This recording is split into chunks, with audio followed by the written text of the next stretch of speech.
From far and wide, Oilers fans, this is Dolynny TV.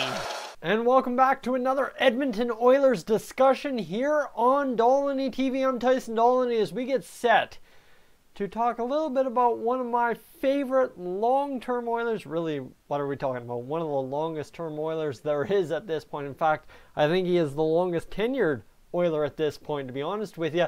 Ryan Nugent Hopkins, and man, oh man, guys, this has kind of been this exciting development this year, right? The Oilers are, under Ken Hitchcock, a much better team, but one guy who has been an absolute thrill, absolute pleasure to have in the lineup, absolutely every game, all 35 this season, has been Ryan Nugent Hopkins.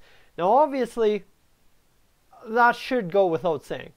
Honestly, right? That should go without saying. For a first round, first overall draft pick, Ryan Nugent Hopkins should be an absolute pleasure to watch every single night, night in, night out. That should be very, very simple. Like 2011, that was a long time ago. We're talking about a guy who should be having Steven Stamkos seasons kind of deal, is what everybody thought when he came to Edmonton. However, you know what? Now, as I'll explain, we're starting to see the real impact Ryan Nugent Hopkins can have on a Connor McDavid Edmonton Oilers team. And that's huge. I'm not understating that. I do not want to understate how important Ryan Nugent Hopkins is to a winning team for the Oilers that has Connor McDavid. So guys, let's go through the stats for Nuge just to kind of get where I'm going with this first opening quip. Is Nuge has put up 3 50-point campaigns, okay? And in those seasons, he's played at least 76 games. Every other season, he's played below 70 games. And, well, guess what? He hasn't put up quite entirely 50 points. Actually, hold on. Pardon me. He did. Oh, my God. I already made a mistake. Look at me. I'll own it up right here. 52 points in his rookie season. 62 games played. Pardon me. I saw the 82 and I got messed up. That was in 16-17.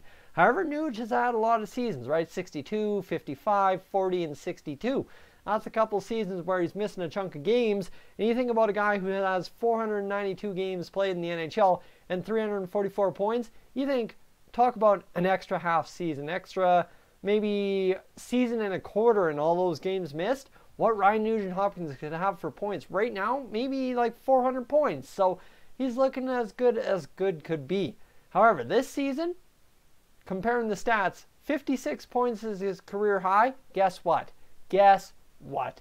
He is on pace for 72 to 73 points 35 games into the season. If this continues over an 82 game average, Ryan Nugent Hopkins will be a 70-point scorer for the Edmonton Oilers. Now, you talk about Draisaitl and McDavid being more than point per game players, and the chance that Jesse Puljujärvi gets going, oh my God, how important to the Edmonton Oilers would that be? It would be absolutely incredible to see what that could mean for an Oilers' playoff hopes and, of course, playoff life in the postseason. So, guys, let's go on to point number 2 here.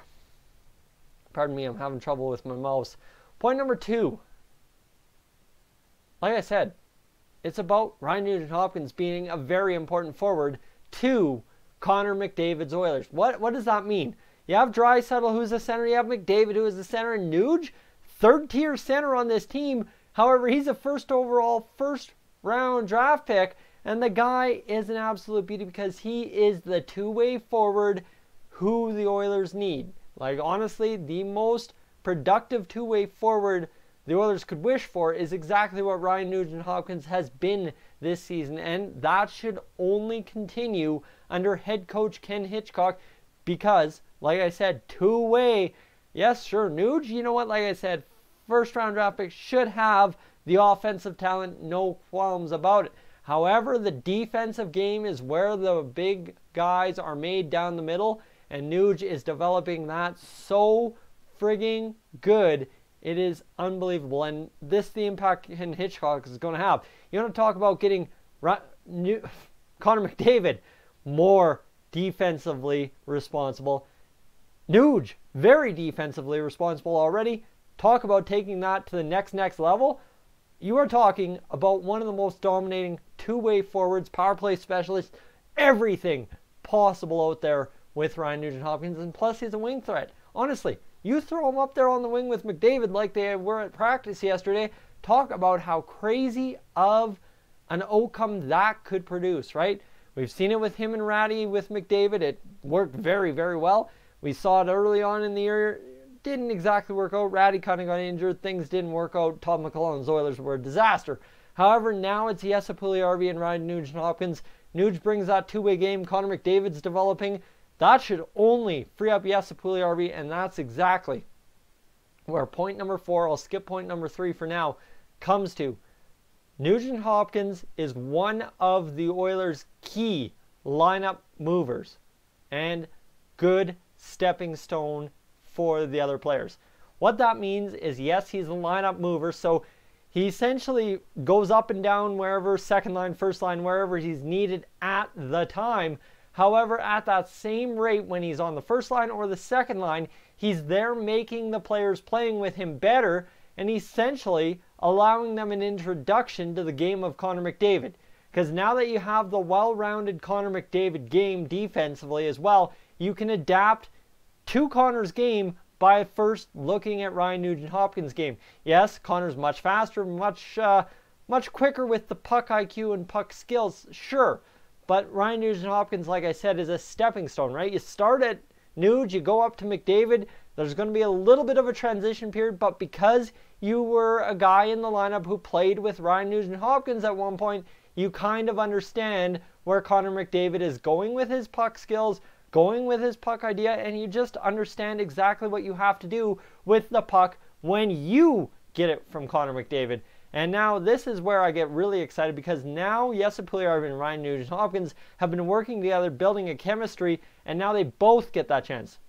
Nuge gets the lineup movement up to the top line, and Jesse Puljujärvi, who knows and is comfortable with Nuge, understands the Connor McDavid game sort of kind of from Nuge, now gets the chance to play with the man himself, and all three of those guys have a very good chance to get this Oilers offense restarted 5-on-5, which should alleviate the pressure on the power play and get this Oilers offense soaring into the new year like we haven't seen in a long, long while. Crazy talk, hoper talk, probably. Am I excited to see what happens? Absolutely, 100%. So Nuge is also doing something that he kind of shied off after getting injured a couple of times over the past few years, is getting to the greasy areas and avoiding getting hurt. So he's getting in there, getting his body working, getting his body moving, and staying away from the injury play. That's huge to see. That is absolutely massive for Ryan Nugent Hopkins to try and get to those greasy areas, score the goals or get the greasy assist, and then be able to get in and get out as quickly as possible. That is 100% what the Oilers need, right? A two-way forward who gets to the greasy areas, plays a strong defensive game, and can play with McDavid and can also get guys to get to that next level before going to Connor McDavid. You want to talk about a guy who is literally the second biggest key to the Oilers? Draisaitl, don't mind him. He's getting paid what he is for a reason. 100% don't argue with it. I like it. However, Ryan Nugent Hopkins, as it sits for the Oilers, when you're talking about the lineups being normal, Draisaitl with McDavid, Nugent Hopkins is the second most important center and most important forward on the Oilers team. Because you know what? Draisaitl and McDavid are expected to lead the Oilers in scoring. Everybody sits there. Who supports McDavid and Draisaitl? Where's the depth? What's going on? Well, guess what? Ryan Nugent Hopkins is number one on that depth chart. And guess what? He's been there this season to do it. The problem is now finding guys that want to do it with him. And obviously, Jesse Puljujärvi's starting to do that. And now he gets a chance with McDavid and friggin' himself to go out there and try it a little bit different, right? So Draisaitl moves down. Now Draisaitl has to become the second most important forward. But you see how it works, right? Obviously, those two will fight for a key spot number 2 in the Oilers lineup all season, all career, if they stay together in Edmonton. Guys, I think that's as good of an argument as I can make as to why Ryan Nugent Hopkins is absolutely dominating the Oilers lineup this season, absolutely dominating the NHL in terms of things, and having just an all-around key impact for the Edmonton Oilers. Like I said, second most important forward on this team. Guys, I'm Tyson. This has been Dolynny TV. I will catch you in the next one.